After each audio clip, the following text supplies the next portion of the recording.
बल्कि आपको बता दें, कृषि कानून के खिलाफ सड़कों पर उतरे किसानों से तीसरे दौर की बातचीत भी बेनतीजा रही है। अंजाम तक ये बातचीत नहीं पहुंच पाई है और अब तय हुआ है कि कल फिर से सरकार और किसान संगठनों के बीच बातचीत होगी। इस बीच किसानों ने ऐलान कर दिया है कि जब तक उनकी मांगे पूरी नहीं होती तब तक आंदोलन चलेगा, आगे बढ़ेगा।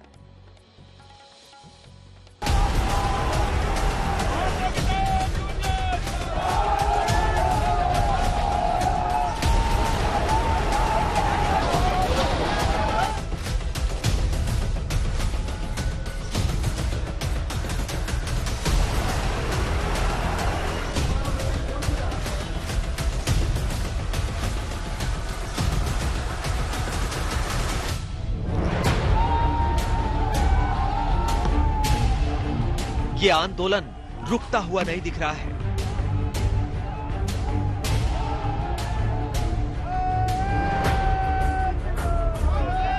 ये किसान अपने घरों को लौटने की मुद्रा में नहीं दिख रहे हैं। ये किसान अपने हक और हित से 1 इंच पीछे खिसकने को तैयार नहीं, और इसलिए देश के कृषि मंत्री से बातचीत के बेनतीजा रहने के बाद साफ साफ कह रहे हैं कि आंदोलन चलता रहेगा। आंदोलन जारी रहेगा। एक कमेटी हमारी पॉइंट बनाएगी कि इस एक्ट में तीनों अध्यादेश में क्या क्या दिक्कतें किसानों को हैं। परसों के दिन उस कमियों को दूर करने के लिए मंत्री जी और हम लोग साथ में बैठेंगे। हम ऐसे नहीं जाएंगे यहाँ से, हमारी लड़ाई और भी आगे जाएगी। जो संघर्ष है इसको और इंटेंसिफाई करेंगे। अगर सरकार झुकेगी नहीं, मानेगी नहीं, और इंटेंसिफाई करेंगे और लोग आएंगे।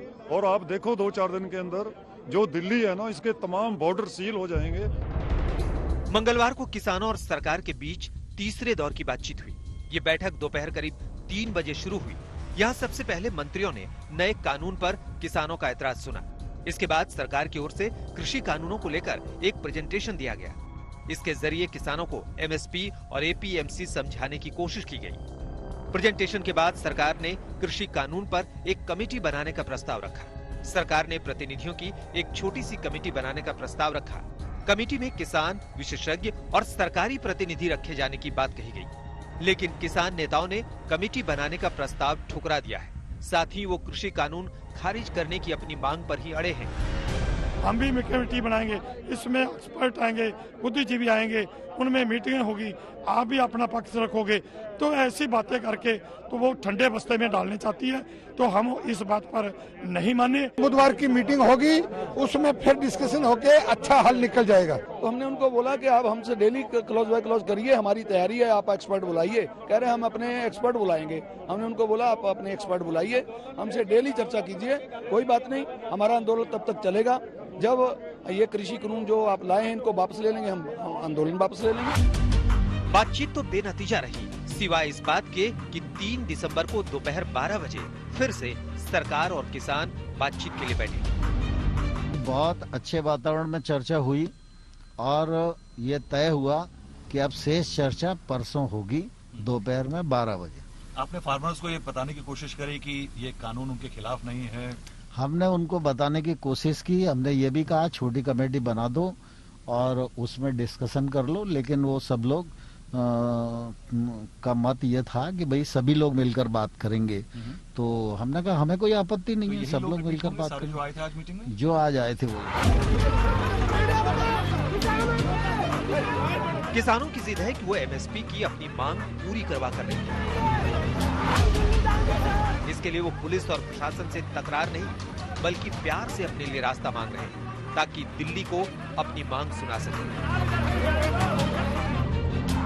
एक तरफ किसान दिल्ली आने के लिए अपने अपने घरों से निकल पड़े हैं, तो दूसरी तरफ सरकार ने भी खुले दिल से बातचीत का रास्ता खोल दिया है। क्या लगता है कि सरकार ये प्रदर्शन को समाप्त करा लेगी, किसानों को खुश कर लेगी?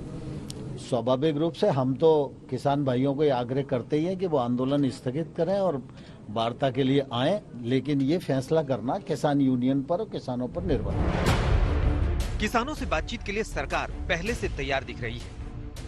इनके बीच पहले दौर की बातचीत 14 अक्टूबर को हुई, जिसमें सरकार की ओर से कृषि सचिव शामिल हुए।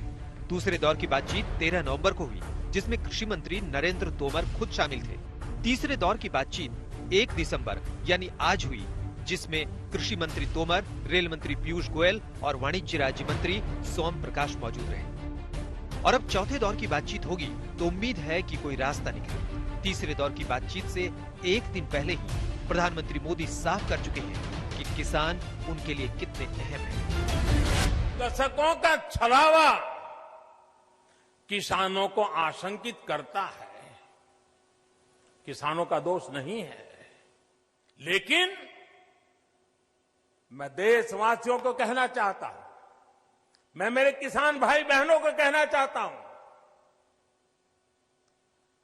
और मां गंगा के घाट पर से कहना चाहता हूं, काशी जैसी पवित्र नगरी से कह रहा हूं, अब छल से नहीं, गंगा जल जैसी पवित्र नीयत के साथ काम किया जा रहा है। प्रधानमंत्री नरेंद्र मोदी के भरोसे के बावजूद किसान संगठन अपनी मांग पर अड़े हैं और यही सरकार के लिए सिरदर्द है। श्वेता सिंह के साथ हिमांशु मिश्रा, दिल्ली, आज तक। तो आपको हम बता दें, सीधे तौर पर किसान पीछे हटने को तैयार नहीं है, आंदोलन जारी रहेगा। दरअसल किसान आंदोलन का 7वां दिन है आज। आपको बता दें कि कल ही तमाम अलग अलग बॉर्डर से 32 किसान संगठन के प्रतिनिधि जो थे वो सरकार से बातचीत के लिए गए थे और इस बातचीत के बाद उम्मीद की जा रही थी कि शायद कुछ पॉजिटिव निकलकर सामने आएगा, लेकिन उसके बावजूद जब किसान संगठन के प्रतिनिधि बाहर आए तो उन्होंने कहा कि आंदोलन हमारा जारी रहेगा। उन्होंने सरकार से सीधे सीधे कहा है कि जो 3 कानून, कृषि कानून पास किए गए हैं वो कानून वो वापस ले। एमएसपी को लेकर पीछे हटने को वो तैयार नहीं है। उन्होंने साफ तौर पर कहा है कि एमएसपी को लेकर क्लैरिफिकेशन होना चाहिए, सरकार लिखित में लिख करके दे कि क्या स्टैंड है सरकार का एमएसपी को लेकर।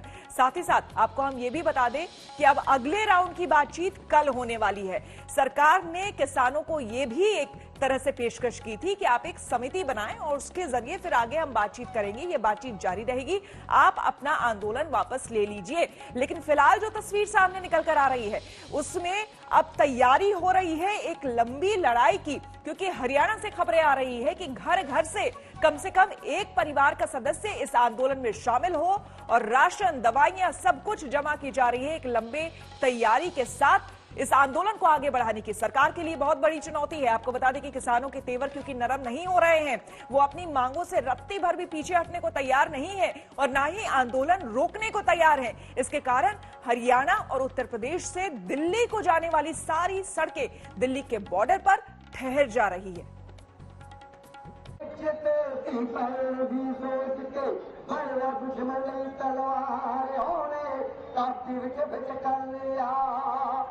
दिल्ली की सरहद पर किसानों के हक की गूंज है ये।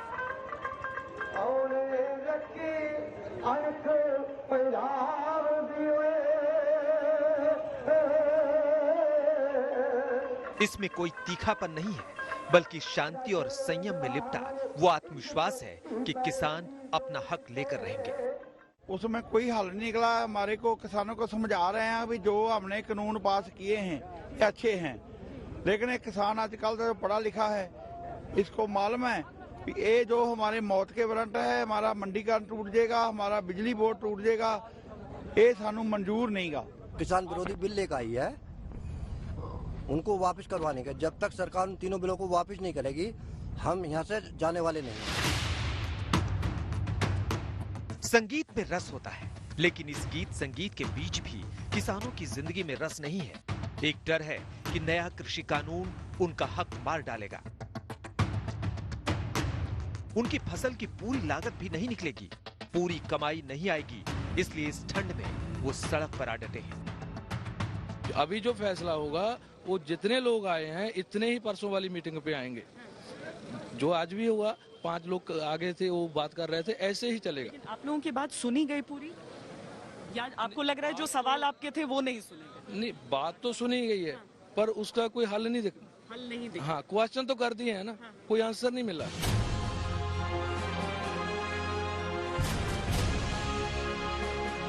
किसान सरकार की ओर उम्मीदों भरी नजरों से देख रहे हैं। उनको लगता है कि सरकार उनकी जरूर सुनेगी। भले ही दिल्ली की हर सीमा पर किसानों की एंट्री रोक दी गई हो, लेकिन लोकतंत्र में उनके हक की एंट्री कौन रोकेगा?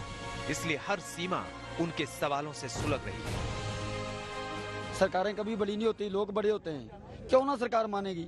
एक ना एक दिन मोदी को मानना पड़ेगा। आप देख रहे हैं जो ऑर्डिनेंस 3 लेकर आ रहा है मोदी सरकार, वो किसानों के फेवर में नहीं है जाते जा रहे, उसमें किसानों की बहुत बड़ी लूट हो रही है। ये ऑर्डिनेंस देश की अर्थव्यवस्था को भी तबाह कर देंगे और लोगों की जिंदगी भी बुरी तरह तबाह करेंगे। खपतकार पूरी तरह प्रभावित होगा। हम कहना चाहते हैं मोदी जी खुद मीटिंग लें। जितना चिर हल नहीं होगा, जहाँ से नहीं जाएंगे, जब हमारे फैसला आएगा तब जहाँ से पंजाब, हरियाणा, यूपी, बिहार जहाँ से भी आए हैं तभी वहाँ लौटेंगे। पहले हरियाणा से आने वाली सड़कें दिल्ली की सीमा पर किसानों के लिए रोक दी जाती थी। अब उत्तर प्रदेश से आने वाली सड़कें भी सीमा पर ठहर जाती हैं। बस चुनिंदा किसान ही बातचीत के लिए दिल्ली दरबार में पहुंच पाए। वैसे आप एक बार देख लीजिए कि दिल्ली आने वाली सड़कें किस सीमा पर किसानों के लिए बंद हैं।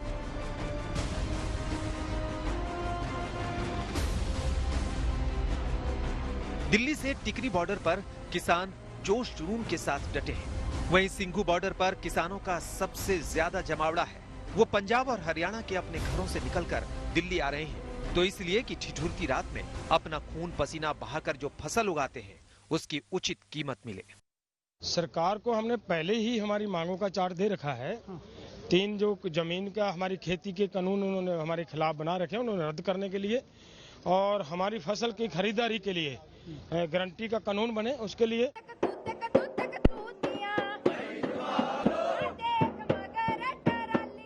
उम्र हड्डियों को कमजोर करती है, हिम्मत को नहीं। इन महिलाओं में अपनी आने वाली पीढ़ियों का मुस्तकबिल बचाने की जद्दोजहद ऐसी है कि न खुला आसमान इनके इरादे को कमजोर कर पाता है, न पुलिस प्रशासन का विरोध। बातचीत करो, जो मान ले समस्या है किसानों की, जिसके लिए यहाँ आ रहे वे भी उन पर बातचीत करेंगे तो वे सहमति बनेंगे तो अपना चले जाएंगे। शौक थोड़े है किसी को यहाँ सड़क पर पड़ने का, अपने जागतों को छोड़ेगा, अपने फसल को छोड़ेगा। हम शांति से बैठे रहे, जब तक सरकार आर्ता वार्ता के लिए तैयार है, हमारे शांति से बैठे रहेंगे। वो तैयार हो तब हम देखेंगे। वहीं उत्तर प्रदेश से आने पर गाजीपुर बॉर्डर पर भी किसानों का जमावड़ा अपने हक की आवाज बुलंद कर रहा है। उन किसानों को भीम आर्मी के नेता चंद्रशेखर का भी समर्थन मिला और बिहार के नेता पप्पू यादव का भी। आंदोलन को पूर्ण समर्थन करता और मैं नहीं कर रहा हूँ, ये मेरे समाज की आवाज है। उन्होंने मुझे कहा जाओ, और अगर आपका कत्ल भी हो जाए, आपकी जान भी चली जाए, जैसे कई किसानों की चली गई, तो जाने दो। अगर आज आप अन्याय होता देखोगे तो ये गुलामी है। समझ रहे, अन्याय करने वाले से अन्याय सहने वाला ज्यादा दोषी होता है, और वो भी दोषी होता है जो अपने अधिकारों खत्म होते देख रहा है। किसानों के अधिकार खत्म हो रहे हैं, इसलिए हम सड़क पे हैं। इस कानून के खिलाफ बिहार में बहुत पहले लड़ाई हम लोगों ने लड़ चुके हैं। लड़ाई चालू है, बीजेपी के साथ लड़ाई हो चुकी है। यूपी से आने वाले किसान मंगलवार की सुबह थोड़ा उग्र भी हुए, बैरिकेडिंग तक तोड़ने की कोशिश की, लेकिन पुलिस के समझाने से शांत हो गए।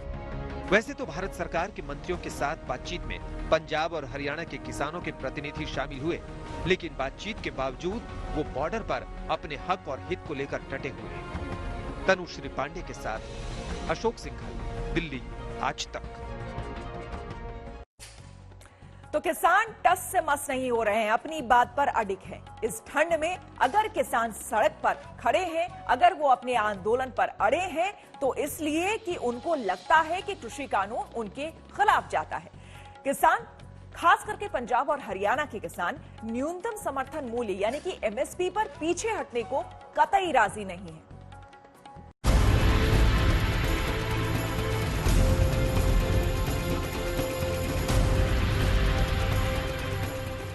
किसान अड़े हैं कि सरकार कृषि कानून वापस ले। सरकार कह रही है कि कृषि कानून किसानों के हित में है, और बात मानने या ना मानने के बीच अब आप ये बात जान लीजिए कि किसान किस मांग पर इस ठंड में प्रचंड विरोध कर रहे हैं। किसानों की मांग है कि केंद्र के कृषि कानून को वापस लिया जाए, अधिकतम समर्थन मूल्य यानी एमएसपी भी कानून के दायरे में हो। किसान एपीएमसी भंग करने का विरोध कर रहे हैं, क्योंकि उनको लगता है कि इससे उनका नुकसान होगा। वहीं पंजाब के किसान इस बात की भी मांग कर रहे हैं कि पराली जलाने को लेकर जो केस हुए हैं वो वापस लिए जाएं, साथ ही गिरफ्तार किसानों की रिहाई हो। वैसे किसानों की एक मांग नए बिजली बिल का भी विरोध है। विरोध कर रहे किसानों का कहना है कि ये बिल पास हो गया तो बिजली वितरण का निजीकरण हो जाएगा, जिससे बिजली महंगी होगी और किसानों को मिलने वाली सब्सिडी और दूसरी राहतें खत्म हो जाएंगी। एक तरफ किसानों की मांग है तो दूसरी तरफ पंजाब के किसानों की समस्या है। जब किसानों का आंदोलन पंजाब से दिल्ली के लिए कूच किया तो इन बड़ी बड़ी गाड़ियों से सवाल उठा कि क्या चंद खाए पिए अघाए किसानों ने आम किसानों के नाम पर सरकार को बदनाम करने की साजिश रची है। इसके लिए आप पंजाब के किसानों का हाल समझ लीजिए। आप ये जानकर हैरान रह जाएंगे कि पंजाब के ज्यादातर किसान गरीब और बेबस हैं और उनकी ये बेबसी इस आंदोलन में सड़क किनारे साफ साफ दिखती है। एक गलतफहमी ये भी है कि पंजाब का किसान साधन संपन्न है और बहुत ज्यादा अमीर है, लेकिन सच्चाई ये है कि पंजाब का हर तीसरा किसान गरीबी रेखा से नीचे बसर कर रहा है और बेहद तनाव में जीवन जी रहा है। यही कारण है कि पंजाब के कई किसान अब तक तनाव में आकर आत्महत्या कर चुके हैं, क्योंकि वो कर्ज के बोझ के तले दबे हुए हैं। इसी कर्ज के बोझ के तले दबने के कारण या फिर आमदन घटने के बाद अब किसान केंद्र के 3 नए कृषि कानूनों के खिलाफ आंदोलनरत हैं। पंजाब और हरियाणा देश के वो इलाके हैं जहां हरित क्रांति हुई थी, जहां गेहूं की बम्पर उपज ने 50 साल पहले हिंदुस्तान का पेट भरने का बीड़ा उठाया था। लेकिन उस पंजाब में किसानों का हाल ये है कि हर तीसरा किसान गरीबी रेखा के नीचे जीवन गुजर बसर करता है। पंजाब के 96% किसान गरीब हैं, जबकि अमीर किसान सिर्फ 4% हैं। यहाँ तक कि छोटे और मंझोले किसान भी तनाव में ही रहते हैं। इनमें हजारों किसान अब तक खुदकुशी कर चुके हैं। 2000 से 2011 के बीच 3500 से ज्यादा किसानों ने खराब माली हालत के कारण खुदकुशी कर ली। इसीलिए जानकार मानते हैं कि न्यूनतम समर्थन मूल्य के न रहने से गरीब किसान और बदतर जिंदगी जीने को मजबूर होंगे। आज जो किसानी का संघर्ष चल रहा है उसमें जो 3 मुद्दे बिल्कुल उभर के आगे आ रहे हैं कि एक तरफ से सरकार की तरह से आश्वासन मिलना चाहिए कि प्रोक्योरमेंट पूरी होगी ग्रेन्स की, चाहे वो वीट हो चाहे पैडी हो, और एमएसपी भी उसके सही माने में मिलते रहेंगे। हालांकि पंजाब से चलकर दिल्ली तक पहुंचे किसान आंदोलन में कॉन्ट्रैक्ट खेती का भी विरोध हो रहा है, जबकि पंजाब में पहले से कॉन्ट्रैक्ट खेती चल रही है।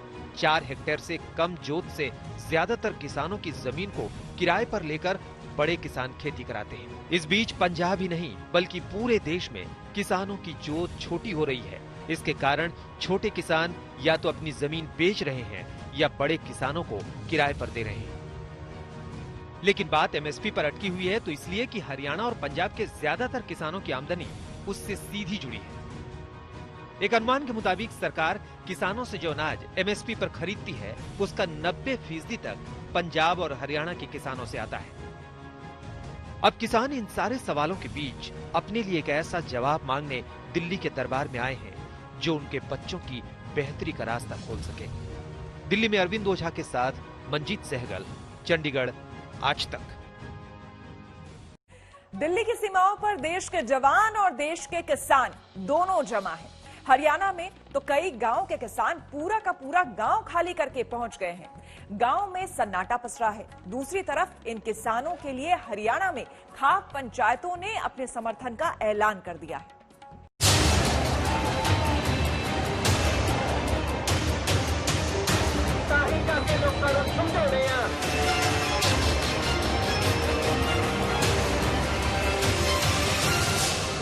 इस आंदोलन को हरियाणा में खाप पंचायतों का खुला समर्थन मिल गया है। जींद में खाप महापंचायत में तय हुआ कि किसान आंदोलन का समर्थन करेंगे। तो पंचायत के तौर पर आगे की रणनीति बनाएंगे कि वे हमारे लोगों को कैसे कोऑपरेट करें, जो बॉर्डर पे बैठे हैं उनको कैसे कोऑपरेट करें, और जो भी सामने और एजेंडा आएगा किसी प्रकार का वो सारा है। और उसके बाद मीटिंग शुरू होने के बाद फिर पूरा खुलासा कर देंगे हम किस प्रकार का आंदोलन के लिए लोगों को कंपेल करेंगे, दूसरों को भी कंपेल करेंगे। जो लोग सरकार में बैठे हैं तो वो सारा एजेंडा बाद में आपको खुलासा कर देंगे। एक तरफ महापंचायत का समर्थन मिला तो दूसरी तरफ किसान पंजाब और हरियाणा की गांवों से निकलकर दिल्ली की सीमा पर पहुंच गए हैं। इसके कारण कई गांव इस वक्त खाली पड़े हैं। मोहाली रायपुर खुर्द गांव की आबादी 8000 है, लेकिन इन दिनों पूरे गांव में सन्नाटा पसरा है। घरों में ताले लगे हैं क्योंकि यहाँ के ज्यादातर किसान दिल्ली में आंदोलन कर रहे हैं। पंजाब में धान की कटाई के बाद गेहूं की फसल बिजाई हो चुकी है, लेकिन तमाम किसान कृषि कानूनों के विरोध में गांव के गांव खाली करके दिल्ली गए हुए हैं। और हालत क्या है कि ये देखिए, ये गेहूं की फसल है और मिट्टी यहाँ पर बिल्कुल सूखी हुई है। इस फसल को पानी की जरूरत है, लेकिन पानी देने वाला किसान संघर्ष कर रहा है। और ठीक मेरे पीछे वो ट्यूबवेल आप देख सकते हैं जहां पर ताला लगा हुआ है। और आलम यह है कि ये जो फसल किसान का पेट भरती है, किसान के अभाव में सूखे जा रही है। और गांव की तस्वीर आपको दिखाऊं तो ये गांव है, तकरीबन 8000 की आबादी का गांव है, लेकिन आलम यह है कि गांव में घरों में इक्का दुक्का महिलाएं दिखाई देती हैं या कोई बुजुर्ग दिखाई देता है। गांव के किसानों के दिल्ली चले जाने की वजह से फसलें सूख रही हैं, क्योंकि यहाँ कोई गेहूं की फसल में पानी चलाने वाला नहीं है। आज गांव में सन्नाटा इसलिए पसरा हुआ है क्योंकि 26 तारीख से हमारे गांव के सभी नौजवान और बीच में बहुत बुजुर्ग साथ में दिल्ली पहुंचे हुए हैं। पहले शंभू बॉर्डर पर थे, शंभू बॉर्डर पर संघर्ष करके इन्होंने बैरियल तोड़ के उसके बाद दिल्ली पहुंचे हैं। वो दिल्ली बैठे हैं अपनी मांगों को मनवाने के लिए। अगर ये कोई फैसला नहीं लेते तो पूरी दिल्ली जाम कर देंगे, पूरा पंजाब सारा इकट्ठा होकर चले जाएगा। लेकिन किसान चाह रहे हैं कि उनके खून पसीने की कमाई ना सूखे, इसलिए वो आंदोलन के रास्ते पर खड़े हैं। गुड़गांव में नीरज वशिष्ठ के साथ सत्येंद्र चौहान, मोहाली, आज तक।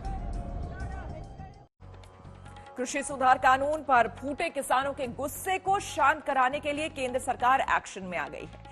किसानों से वार्ता और विवाद खत्म करने की कोशिश जारी है, लेकिन दिल्ली में हो रहे प्रदर्शन के सपोर्ट में कनाडा और लंदन से एक चौंकाने वाली खबर सामने आई है। The news coming out of India about the protests by farmers. The situation is concerning. All of our friends from the Sikh community. आज दिल्ली में किसान आंदोलन के सपोर्ट में अंतर्राष्ट्रीय टिप्पणी आई। कनाडा के प्रधानमंत्री जस्टिन ट्रूडो ने कृषि सुधार के खिलाफ किसानों के प्रोटेस्ट का सपोर्ट किया। कहा, भारत के करंट सिचुएशन चिंताजनक है।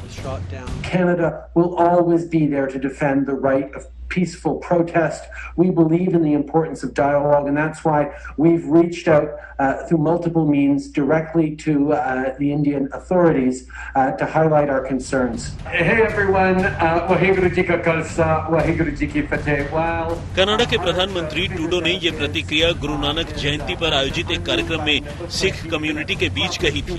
दिल्ली में हो रहे प्रोटेस्ट पर किसी मुल्क के राष्ट्राध्यक्ष की तरफ से की गई ये पहली टिप्पणी। हालांकि इससे पहले लंदन और कनाडा के कुछ सांसद किसान आंदोलन के सपोर्ट का ऐलान कर चुके हैं। तनमनजीत सिंह, ब्रिटेन के सांसद, जॉन मैकडोनल्ड, ब्रिटेन के सांसद, प्रीत कौर गिल, ब्रिटेन की सांसद, जगमीत सिंह, सांसद कनाडा, गुररतन सिंह, सांसद कनाडा। इस लिस्ट में 2 नाम ऐसे हैं जो मोदी सरकार के मुखर विरोधी हैं, यानी सांसद जगमीत सिंह और तनमनजीत सिंह। भारत विदेश मंत्रालय ने किसानों के प्रदर्शन के सपोर्ट में बयानबाजी करने वाले लीड्स को जवाब दिया है। हमने कनाडाई नेताओं द्वारा भारत में किसानों से संबंधित कुछ टिप्पणियों को देखा है। किसी लोकतांत्रिक देश के आंतरिक मामले में इस तरह की टिप्पणी और बयान बेहद गैर जरूरी और अनुचित हैं।